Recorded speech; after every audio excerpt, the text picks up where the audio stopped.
Pria ini diteror setelah tidak sengaja menemukan sebuah jasad. Anehnya lagi, jasad bersimbah darah tersebut tiba-tiba menghilang.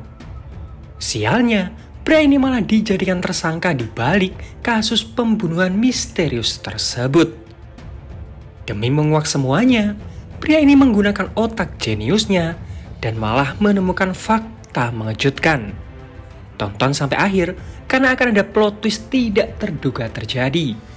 Dan inilah Following 2024.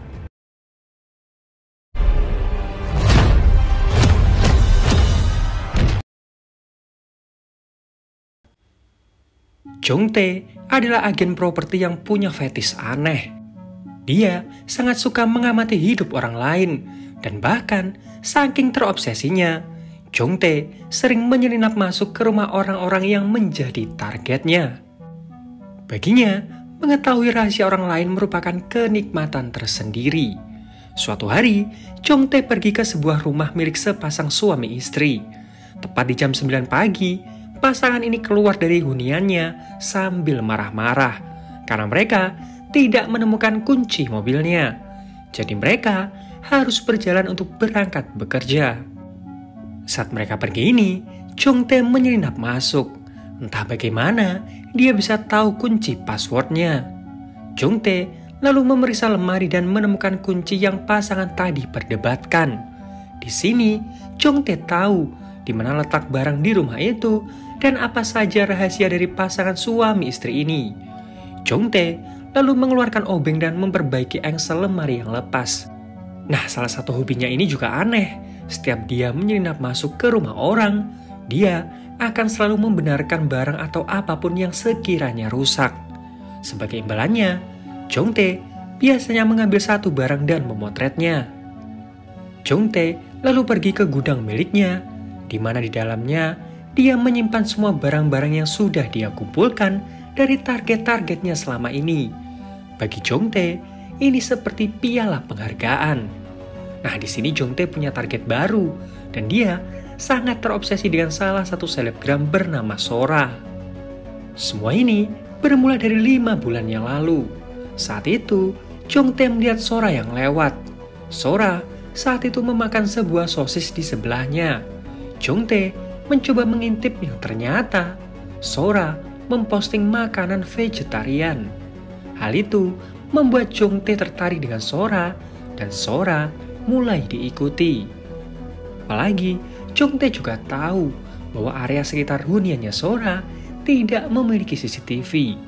Jong Tae pun memberanikan diri untuk masuk dan melihat isi kotak surat milik Sora. Nah, dari sini Jong Tae jadi tahu identitasnya Sora. Instagramnya Sora pun mulai di-stalking. Dulunya, Sora ini suka memakai barang-barang mewah dan pergi ke restoran-restoran mahal. Tapi, semenjak beberapa bulan yang lalu, Sora berubah. Dia sering mengadopsi anjing dan juga kucing di jalanan. Sora juga sering melakukan kegiatan publik dan bahkan melakukan open donasi untuk membantu orang-orang yang membutuhkan. Esok harinya, Sora mulai diintai. Di sini, Sora memberikan makan untuk seekor kucing jalanan. Hal itu membuat Jong Tae semakin terpesona akan kebaikan Sora. Di hari ke-52 pengamatan, Sora mengajak peliharanya jalan-jalan. Di hari ke-112 pengamatan, Sora terlihat menggunakan baju mewah dan berfoto dengan tas mahalnya. Nah, selama berbulan-bulan mengikuti Sora itu, Jong Tae juga berusaha berkali-kali untuk masuk ke huniannya Sora. Dia mencoba berbagai kombinasi kode angka, tapi tidak ada yang benar. Tapi, suatu hari, Jong Tae mengetahui sebuah cara yang dia pelajari dari internet. Jadi Jong Tae menunggu Sora pergi dan buru-buru masuk ke apartemennya. Jong Tae lalu mengeluarkan lakban dan menempelkannya ke smart door lock. Jong Tae terlihat senang dan buru-buru pulang. Lakban tersebut diberi tepung agar sidik jarinya Sora terlihat. Tapi ternyata Sora menekan semua kode passwordnya. Di sini Jong Tae merasa sangat putus asa. Keesokan harinya, Sora malah datang ke kantornya Jong Tae. Jong Tae saat itu terkejut. Sora di sini bilang ingin pindah rumah, tapi kontrak dengan huniannya saat ini masih panjang. Jadi Sora meminta bantuan Jongtae untuk menawarkan huniannya. Jongtae mencoba bertanya alasan Sora pindah, padahal dia belum tinggal setahun di sana. Sora memberitahukan alasannya bahwa dia dipindah tugaskan ke tempat lain. Di sini Jongtae bingung kenapa Sora berbohong. Selain itu, ucapan-ucapannya Sora yang lain juga penuh kebohongan. Tapi Jongtae tidak begitu memperdulikannya. Yang terpenting, dia bisa masuk ke huniannya Sora. Di sini, Jongtae bertanya, kapan dia bisa memeriksa huniannya Sora. Tapi Sora bilang, mungkin dia akan jarang di rumah. Jadi Sora memberikan kartu aksesnya. Sore harinya, Jongtae langsung masuk ke huniannya Sora. Jongtae juga menciumi lotion yang digunakan oleh Sora. Tiba-tiba, lampu di huniannya Sora mati. Jongtae melihat ada kabel yang terputus, jadi dia akan memperbaikinya. Jongtae juga memperbaiki wastafel yang tersumbat. Di sini, Jongtae menemukan beberapa lensa kontak milik Sora di pipa pembuangan. Esok harinya, Sora memposting video bahwa dia baru saja menolong kucing jalanan yang kakinya patah.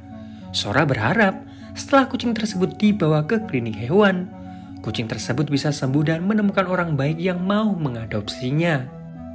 Nah, postingan Sora itu mendapatkan dukungan dari banyak orang. Pagi harinya, Jongtae buru-buru pergi ke huniannya Sora dengan membawa kabel di tangannya. Niatnya, dia ingin memperbaiki kabel yang rusak.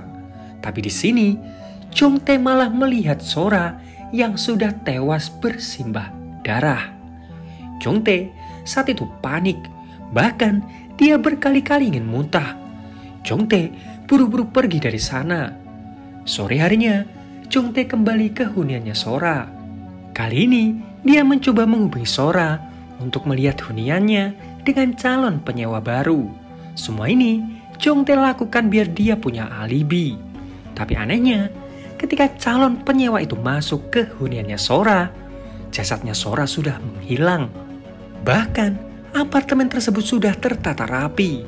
Pikiran Jongtae tidak tenang, dia kebingungan. Apa jangan-jangan si pembunuh kembali ke sana dan membersihkan segalanya? Bagaimana jika pembunuhnya tahu jika Jongtae merupakan seorang saksi? Bagaimana jika setelah ini dia jadi target pembunuhan demi menutupi pembunuhannya Sora? Semua pikiran-pikiran negatif tersebut memenuhi isi otak Jongtae. Sementara itu, di kantor polisi, seorang detektif bernama O sangat kesal dengan atasannya. Karena selama ini, Olah yang menyelidiki sebuah kasus kejahatan. Tapi, begitu mendapatkan petunjuk, kasus tersebut malah dilemparkan ke seniornya, yaitu Detektif Jang. Detektif O pun menceritakan hal itu ke rekannya. Si rekan meminta O untuk bersabar. Mungkin karena Detektif Jang sudah sangat senior di sana. O yang melihat Detektif Jang menangkap penjahat pun meminta si rekan untuk memberikannya kasus apapun. 4 hari berlalu, Jongtae masih dibuat penasaran di mana jasadnya Sora berada dan kenapa sampai sekarang belum ditemukan. Saat Jongtae sampai di kantornya, sebuah amplop merah sudah ada di sana. Anak buahnya bilang bahwa amplop tersebut terselip di bawah pintu saat dia baru sampai di kantor. Nah, saat dibuka, Jongtae ketakutan karena di dalamnya ada foto jasadnya Sora serta foto Jongtae yang di pagi itu masuk ke huniannya Sora. Dari sini, Jongtae semakin yakin bahwa kini dia sedang diincar. Apalagi ada foto rambut di sana. Jongtae ketakutan bagaimana jika dia malah dituduh sebagai pelaku pembunuhannya Sora. Tiba-tiba sebuah telepon masuk. Ternyata itu dari tempat pemakaman yang mengabarkan tempat abu ibunya Jongtae dirusak seseorang. Jongtae bingung, dia lalu membenarkan posisi tempat abu tersebut. Di mobil, Jongtae ketakutan, tapi tiba-tiba sebuah pickup melaju sangat kencang. Untungnya, Jongtae berhasil keluar dari mobil dan menyelamatkan diri. Saat CCTV diperiksa, manajer di sana bilang bahwa itu bukan staf mereka. Dan karena gambarnya kurang jelas, mereka tidak bisa mengidentifikasi pelakunya. Di waktu yang sama, seorang selebgram bernama Horugi melaporkan bahwa sahabatnya yang bernama Sora menghilang. Detektif O sebenarnya enggan mengambil kasus orang hilang, tapi karena tidak ada kasus yang bisa dia kerjakan, akhirnya Detektif O mau mengambil kasus ini. Horugi pun dimintai keterangan. Dia mencoba menghubungi Sora berkali-kali tapi tidak ada jawaban. Sehari sebelumnya, Sora menelponnya. Suaranya ketakutan. Sora bilang dia dalam bahaya. Jika dia tidak bisa dihubungi, Horugi diminta untuk menghubungi polisi. Tapi di sini, Detektif O merasa ada yang janggal.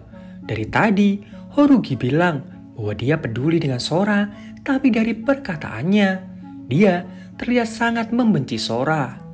Penyelidikan pun dilakukan. Si rekan berhasil menemukan informasi. Setelah dinyatakan hilang, Sora tidak pernah mengakses HP-nya. Tidak ada penarikan atau pembayaran menggunakan kartu. Jadi Sora benar-benar menghilang. Malam harinya, kedua detektif ini menemui Jongtae untuk mencari informasi. Di sini, Jongtae sebenarnya panik, tapi dia berusaha untuk tetap tenang.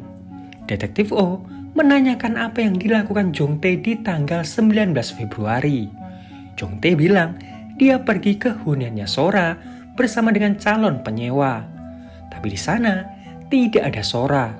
Rumah sudah dalam keadaan bersih dan juga rapi. Sebelum pergi, Detektif O meminta kunci master apartemennya Sora. Mereka lalu pergi ke huniannya Sora. Dari kejauhan, Jongtae mencoba untuk mengawasi. Nah, di dalam, rekannya Detektif O bilang, jika melihat dari sosmednya Sora, dia ini orangnya suka jalan-jalan. Tapi koper-kopernya tertata rapi di lemari. Makeupnya juga tertata rapi di lemari. Jadi tidak mungkin perempuan liburan tanpa membawa make up. Tiba-tiba, Detektif O menemukan bercak darah di bawah sofa. Polisi pun mulai melakukan olah TKP. Jongtae semakin panik. Bisa-bisa dia disalahkan di kasus ini. Jadi Jongtae harus mencari siapa pelaku sebenarnya di balik pembunuhannya Sora. Satu-satunya hal yang bisa dia cari ya dari sosmednya Sora. Di sini, Sora mendapatkan fitnah dari berbagai orang yang menyebutkan bahwa Sora menggunakan sebagian uang donasinya. Lalu, ada satu akun bernama Horugi yang mengancam ingin melukai Sora jika bertemu. Dia mengungkapkan keburukan-keburukan Sora di internet. Nah, di sini Jongtae juga sadar bahwa selama ini Horugi terlihat meniru apapun yang dilakukan Sora. Jongtae langsung mencurigai Horugi. Mulailah satu persatu videonya Horugi ditonton. Dari sini, Jongtae jadi tahu di mana Horugi tinggal. Malam harinya, Jongtae pergi mengintai. Esok harinya, polisi sedang menyusuri sungai demi mencari keberadaan Sora. Orang-orang di sekitar juga dimintai keterangan, tapi tidak ada yang mengetahui keberadaan Sora. Orang-orang jadi sangat bersimpati dengan Sora. Sementara itu, Jongtae memutuskan untuk masuk ke huniannya Horugi.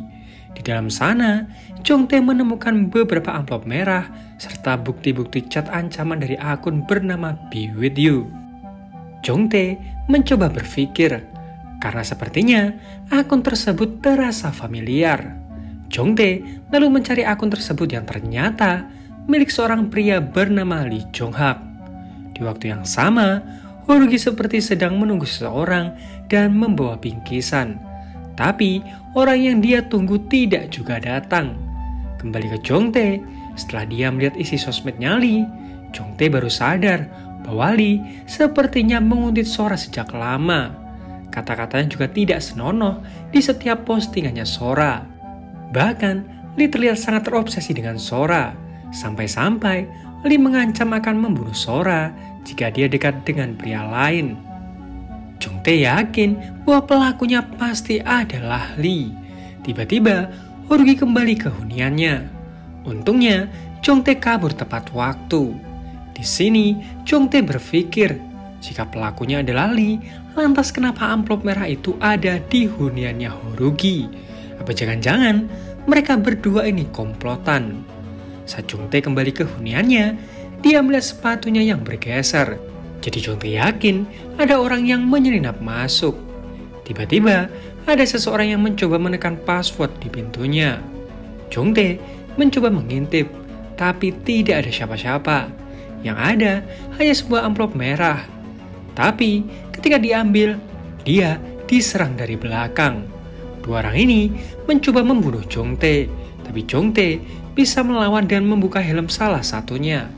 Di sini Jongtae jadi tahu bahwa salah satu dari mereka adalah Lee. Detektif O lalu dihubungi dan mereka melihat rekaman CCTV. Cuma di sini Detektif O masih penasaran. Jika Lee adalah pelaku pembunuhan Sora, lantas kenapa dia juga mengincar Jongtae? Jongtae hanya terdiam. Dia tidak bisa menjawab. Jongtae juga bilang bahwa Horugi berkomplot dengan Lee. Mereka lalu masuk ke huniannya Jongtae. Listrik lalu dinyalakan. Mereka berdua kaget ketika melihat Lee yang sudah tergantung. Di tumpukan tanah juga ada amplop merah. Jongtae mencoba mengambilnya dan menyembunyikan amplop tersebut. Tapi Detektif O keburu mengambilnya. Di amplop tersebut, Detektif O melihat foto Lee bersama dengan Jongtae. Di sana juga ada bukti bahwa Lee masuk ke huniannya Sora di tanggal 19 Februari pagi. Detektif O lalu bilang bahwa Jongtae adalah tersangka di balik pembunuhan Sora dan juga Lee. Jongtae melawan dan berusaha untuk kabur. Jongtae buru-buru pergi ke kantornya dan mengambil kunci master. Sementara polisi datang ke TKP. Rekannya Detektif O melaporkan bahwa Lee sering dilaporkan ke polisi karena menguntit. Anehnya, yang sering melaporkannya bukanlah Sora, melainkan Horugi. Di waktu yang sama, Horugi melakukan siaran langsung. Dia memberikan info bahwa dia tahu siapa pelaku pembunuhannya Sora. Dia adalah agen properti bernama Jongtae. Jongtae yang kabur sangat panik karena pemberitaan itu menjadi sangat viral. Sementara polisi menemukan bercak darah di sepatunya Jongtae. Kembali ke Jongtae, dia berhasil mendapatkan alamatnya Lee. Di sini, Jongtae menemukan catatan ruangan penyimpanan abu ibunya. Jongtae ingat, waktu itu dia melihat tempat abunya yang bergeser. Jongtae curiga ada sesuatu yang dimasukkan di dalamnya. Jadi, di malam itu, Jongtae pergi ke pemakaman dan mengambil abu milik ibunya. Dan benar saja, di dalamnya ada sebuah pisau dan amplop berisi tulisan bahwa mereka sudah tahu tentang gudang rahasia milik Jongtae. Pisau itu lalu dibuang Jongtae ke danau. Di waktu yang sama, kakaknya Sora datang menemui Detektif O. Kembali ke Jongtae, dia datang ke huniannya Horugi dan menyerangnya. Dia mempertanyakan kenapa Horugi dan juga Lee membunuh Sora dan juga merusak hidupnya. Nah, Horugi malah bilang bahwa dia yang mengenalkan Sora ke Lee. Dulu, Lee ini sering menguntit Horugi selama berbulan-bulan. Jadi dia menumbalkan Sora ke Lee agar Lee menguntit Sora saja. Tapi karena khawatir, Horugi melapor ke polisi. Jongtae mempertanyakan, jika Horugi benar-benar peduli dengan Sora, lantas kenapa dia sering menyerang Sora di setiap postingannya? Tapi Horugi membocorkan sesuatu yang mengejutkan Jongtae, bahwa ternyata Sora lah yang merencanakan itu semua. Horugi sengaja dibayar untuk menjelek-jelekan Sora di internet, supaya semakin banyak orang yang kasihan dan membela Sora. Dengan begitu, akan lebih banyak orang yang berdonasi. Sementara di kantor polisi, kakaknya Sora ini cerita bahwa adiknya ini sangatlah gila. Dia berutang sangat banyak sampai orang tuanya harus bersembunyi dari kejaran rentenir. Bahkan adiknya sendiri dia jual demi mendapatkan uang. Kembali ke Jongtae, dia tidak sepenuhnya percaya ucapan Horugi. Jongtae lalu menunjukkan amplop merah yang dia dapatkan. Amplop itu sama persis dengan yang ada di huniannya Horugi. Tapi Horugi bilang bahwa dia mendapatkan amplop itu juga dari Sora. Setiap Sora membayarnya, uang itu selalu dimasukkan di amplop merah. Pelan-pelan, Jongtae sadar bahwa orang yang menyerangnya waktu itu aromanya sama dengan lotion milik Sora. Jadi selama ini dia hanya dijebak karena ternyata Sora masih hidup. Nah, kali ini kita akan membahas semua dari POV-nya Sora. Sora yang sering membuat masalah memutuskan untuk pergi dari rumah. Dia masih merasa apa yang dilakukannya itu bukanlah kesalahan. Bahkan menjual adik kandungnya sendiri. Di kota, Sora menjadi LC di sebuah bar. Dia rela melakukan apa saja agar tetap bisa hidup mewah dan terlihat kaya. Tapi semua itu tetap membuat Sora ini merasa tidak dianggap oleh dunia. Dia tetap merasa hidupnya penuh penderitaan. Suatu hari, Sora yang baru saja melakukan perawatan di sebuah klinik memposting foto dirinya di sosmed. Tapi orang-orang menanggapinya berbeda. Mereka mengira Sora baru saja melakukan donor darah dan memujinya. Sora terlihat sangat senang dan dari sini dia sadar bahwa dia bisa menjadi sosok apa saja di internet sesuai dengan apa yang netizen mau. Sora lalu melihat berita bahwa donasi untuk penyelamatan anjing dan juga kucing mencapai 100 juta won.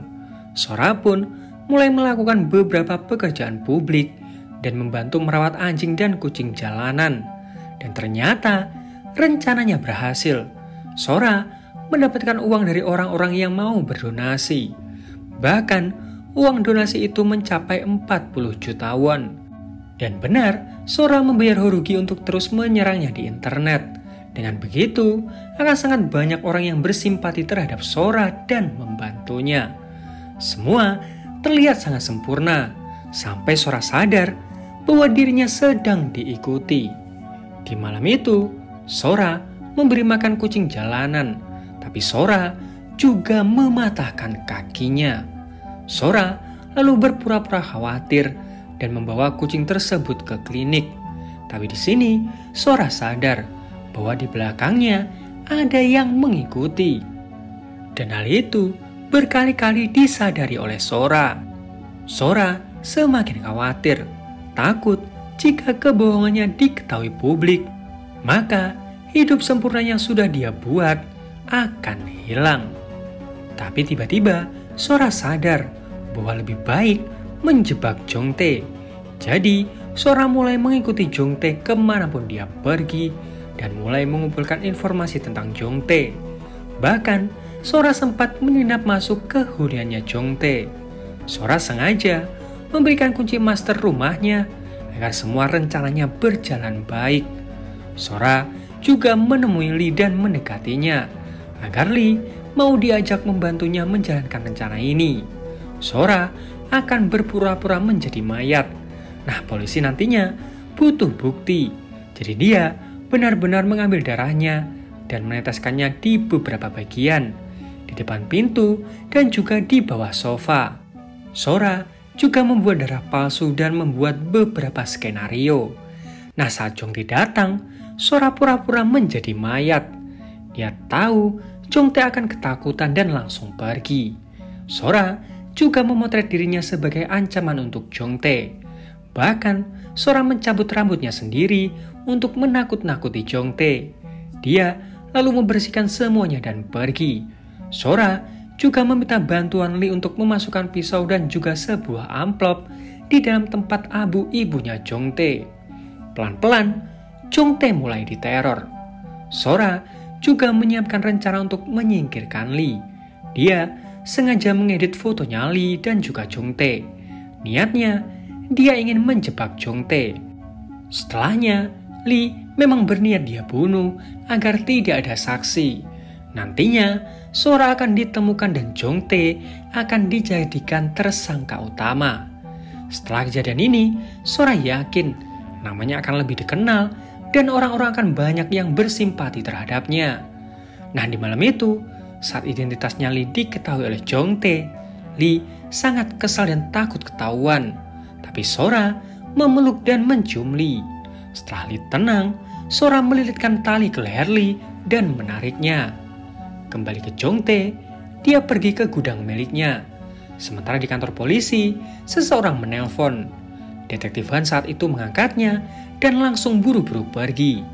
Di waktu yang sama, Horugi menceritakan semuanya ke Detektif O tentang Sora yang membawa kabur semua uang yang seharusnya dibagi dua.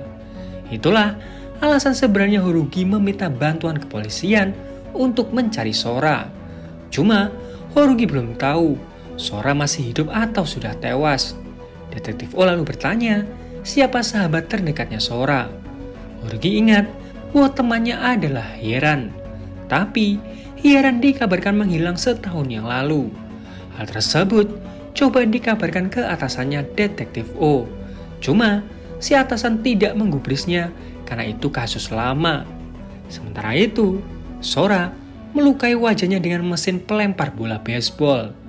Beberapa saat kemudian, Chongtae sampai di gudang miliknya. Sora lalu datang dan menyerangnya. Chongtae mencoba melawan, tapi dia bingung melihat Sora yang kakinya dirantai. Sora menyerang kembali, tapi Chongtae menghentikannya. Saat ada suara di luar, Sora langsung berteriak dan menahan tubuh Chongtae.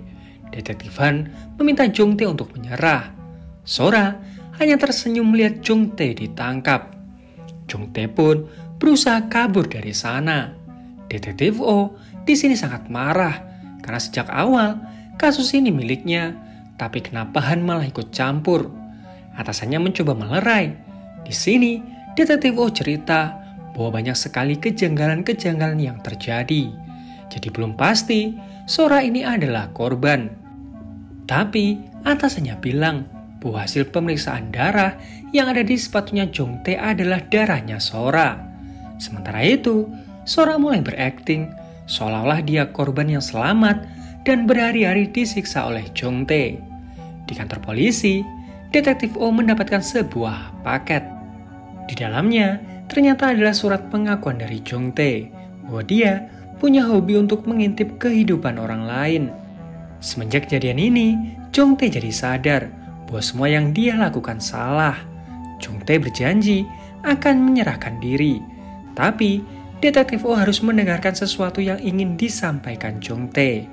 Chongtae lalu kembali ke huniannya. Dia ingat tentang sovereign dan juga rambut yang menyumbat wastafelnya Sora. Setelah bertemu dengan Chongtae, Detektif O mengantarkan Sora ke rumahnya.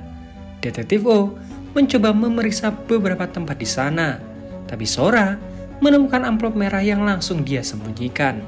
Di sana tertulis, jika Sora ingin foto dirinya yang berpura-pura menjadi mayat tidak dipublis, maka Sora harus pergi ke rumahnya Chongtae. Sora pun buru-buru menyelinap pergi ke sana.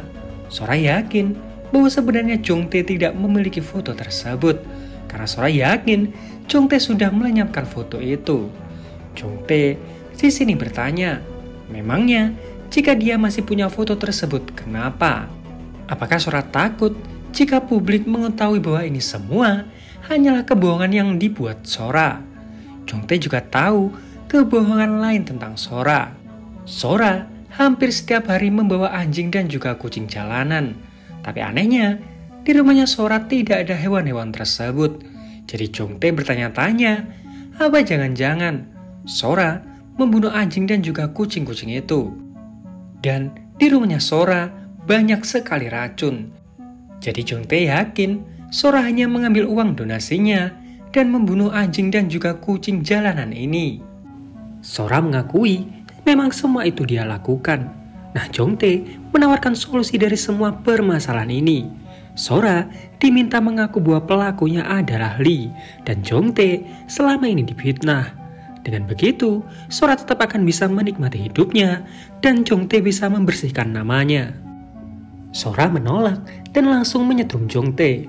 Chongtae yang pingsan pun langsung diikat. Saat dia sadar, Chongtae menanyakan, kenapa Sora membunuh Lee? Sora bilang, itu semua karena dia ketahuan. Chongtae lah penyebab Lee harus dibunuh. Chongtae juga bertanya, apakah jika dia tidak mengetahui semuanya, Sora akan tetap membunuh anjing dan kucing jalanan demi menghasilkan uang. Di sini, Sora merasa ada yang aneh, karena dari tadi, Chongtae melihat ke arah AC. Nah ternyata, dari tadi Chongtae sudah memasang kamera di sana. Kamera itu pun dihancurkan tapi Jong Tae malah tertawa. Jong Tae bertanya, menurut Sora, sejak kapan Jong Tae ini menguntitnya? Ternyata sebelum pergi ke sana, Jong Tae meminta Detektif O untuk memeriksa DNA-nya Sora yang ada di Softland dengan jasadnya Lee. Jong Tae yakin jika seorang wanita ingin membunuh pria, mereka harus sangat dekat. Jong Tae juga tahu bahwa Lee bukanlah orang pertama yang dibunuh oleh Sora. Jong Tae tahu Sora membunuh sahabatnya sendiri, yaitu Hye-ran. Jong Tae juga tahu di mana Sora sering mengubur mayat-mayat anjing dan juga kucing jalanan itu. Jadi Jong Tae yakin di sanalah Sora mengubur jasadnya Hye-ran. Ternyata alasan Sora membunuh Hye-ran karena dia memeras Sora. Hye-ran meminta 20 juta won. Jika tidak, dia akan menyebarkan berita bahwa Sora pernah bekerja di bar dan semua ini cuma kebohongan. Di tempat berbeda, Detektif O berhasil menemukan di mana Sora menguburkan jasad Hye-ran serta hewan-hewan yang lain. Kembali ke Sora, dia memohon ke Jong Tae, tapi Jong Tae tidak mempercayainya. Sora pun kesal dan mencoba untuk membunuh Jong Tae. Untungnya, Detektif O datang tepat waktu dan langsung menangkap Sora. Jong Tae juga ikut ditangkap karena menyelap masuk ke rumah orang lain. 1 tahun berlalu, Jong Tae bisa bebas bersyarat karena selama di penjara, dia berkelakuan baik. Jong Tae menemui Detektif O dan berterima kasih karena Detektif O saat itu mau percaya kepadanya. Tapi Detektif O di sini bilang bahwa Jong Tae bukan sepenuhnya korban. Dia juga penjahat karena sering menguntit orang lain. Mungkin saat ini Jong Tae bisa bebas, tapi hukuman yang sebenarnya baru akan dia rasakan. Ternyata benar, orang-orang memandang Jong Tae dengan penuh curiga. Dan film pun berakhir. Nah, itu tadi alur cerita film Following 2024. Seperti biasa, like kalau kalian suka, dislike kalau enggak, subscribe kalau belum. Sampai jumpa di video yang lain. Dajum.